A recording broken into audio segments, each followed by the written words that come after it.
Okay, so we're looking at the spinal cord here. We have a spinal nerve. Right here is our dorsal ramus, and this is our ventral ramus. This is our dorsal root that leads into our dorsal root ganglion that leads into our dorsal root. And here is our ventral root.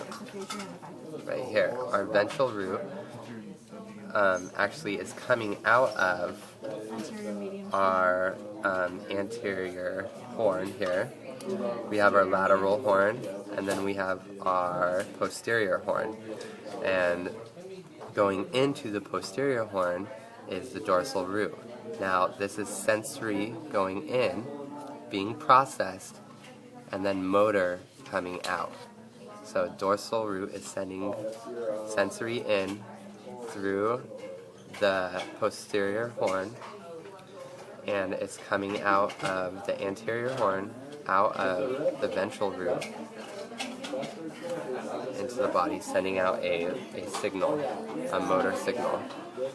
So with that being said, in respective to the horns, we have our anterior horn, so this is our anterior white column. This is our lateral horn, so this is our lateral white column. This is our posterior column, or horn, so this is going to be our posterior column, white column. We have our dura mater, which is this outside covering right here. Right next to it is going to be the arachnoid matter. All of the space in between here is the subarachnoid space.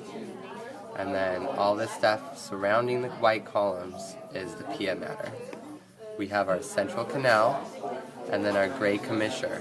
The gray commissure is connecting the two horns. That's why they kind of look like butterflies.